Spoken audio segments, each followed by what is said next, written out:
नमस्कार, आप देख रहे हैं लुधियाना हेडलाइन टीवी 24 और मैं रेनू राजपूत। जैसा कि शुक्ल पक्ष की एकादशी को खाटू श्याम जी का भव्य श्रृंगार किया जाता है और दुर्गा मंदिर में एक प्रोग्राम जो है ऑर्गेनाइज किया जाता है, तो इस वक्त हमारे साथ मौजूद है मंदिर में पंडित मनीष शास्त्री जी, तो उन्हीं से बातचीत करते हैं।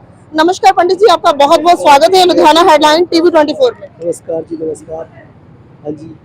पंडित जी, जैसा कि काफी बाबा जी का जो श्रृंगार है भव्य रूप से किया गया है और जो मूर्ति है वो देखते ही बनती है, तो आज के प्रोग्राम के बारे में थोड़ी सी विस्तृत जानकारी जो है आपके मुखारबिंद से चाहूंगी। वैसे तो इनका श्रृंगार हर रोज होता है। आज हर महीने शुक्ल पक्ष की एकादशी को इनका प्रोग्राम होता है। बहुत यानी कि शानदार भव्य यानी कि दिव्य रूप इनका सजाया जाता है और लंगर लगाया जाता है। ये श्री दुर्गा माता मंदिर गली नंबर 4 शिमलापुरी में हमारा श्री दुर्गा माता मंदिर के नाम से मंदिर है। तो यहाँ पे हर महीने की एकादशी को कीर्तन और लंगर दोनों यानी कि चलते हैं। जैसा कि राजस्थान की बात की जाए तो सीकर गांव में तो इनकी पूजा होती ही होती है। हरियाणा के लोग जो हैं वो भी इनको बहुत खूब ही तरीके से इनकी पूजा करते हैं। तो मैं ये जानना चाहती हूँ क्योंकि पंजाब में कुछ लोग ऐसे हैं जो अभी खाटू श्याम जी के बारे में ज्यादा नहीं जानते, तो हम आपसे जानना चाहेंगे इस बारे में कि थोड़ी विस्तृत जानकारी जो है आपसे मिल सके। अब तो इसको पूरा विश्व जानने लग गया है। कुछ टाइम पहले नहीं था इतना ज़्यादा, क्योंकि कलयुग में इनको वरदान है।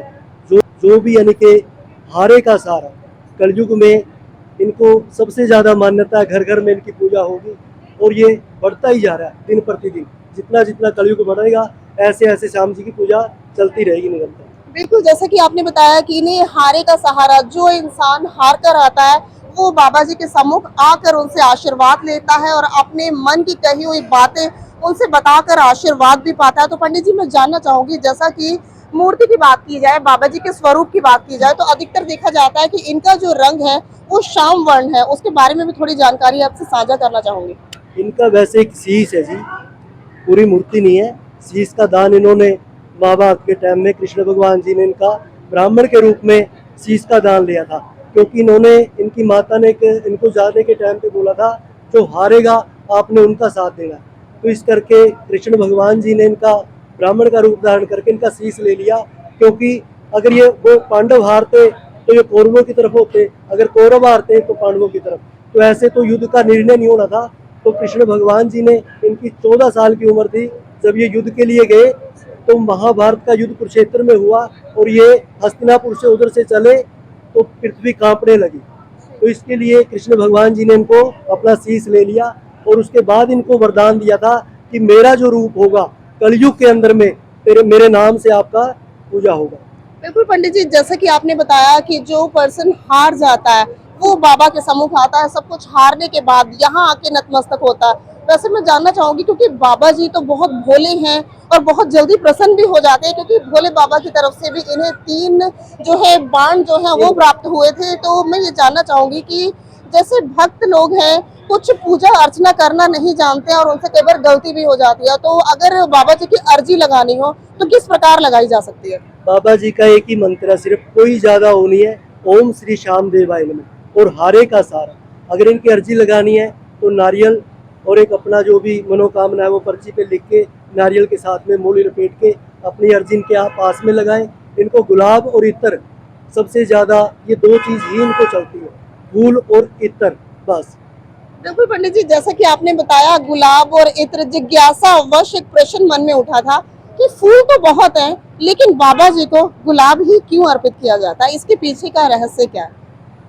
देखो, इनकी सिर्फ क्योंकि इनकी शीश है, इनको भोग लगाने को चलो भक्तों की श्रद्धा है, पर ज्यादातर इनका फूलों का श्रृंगार और इत्र ही इनको ज्यादा पसंद है। और जैसा कि कुछ भक्तजन जो है काफी निराशा अवस्था में, कि बहुत निराश हो जाते हैं, सब कुछ अपना लुटा कर बैठे होते हैं और उसके बाद जैसा कि बसंत पंचमी की बात की जाए तो बाबा जी का जो बागा है वो चेंज किया जाता है और भक्त ललायित रहते हैं उस बागे को पाने के लिए।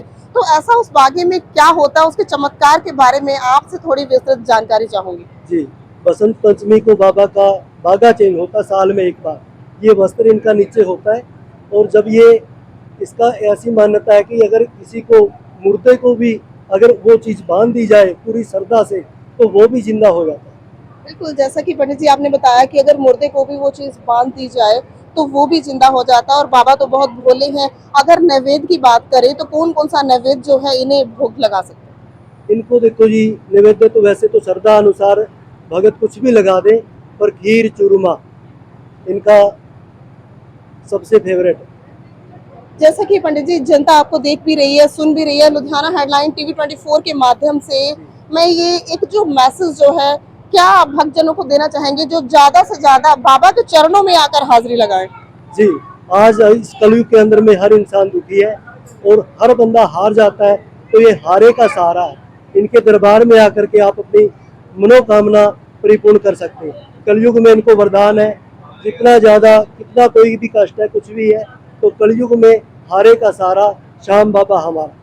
बिल्कुल, जैसा कि मनीष शास्त्री जी ने बताया कि जो पर्सन हार जाता है वो अपनी मनोकामना लेकर बाबा श्याम जी के चरणों में नतमस्तक होता है और सब कुछ लुटाने के बाद सिर्फ एक ही सहारा जो है इन्हें यहाँ आकर प्राप्त होता है। तो मैं लुधियाना हेडलाइन टीवी 24 के माध्यम से रेनू जर्नलिस्ट आपसे ये कहना चाहूंगी कि ज्यादा से ज्यादा बाबा श्याम जी के चरणों में अपनी हाजिरी लगाएं। जय बाबा जी की।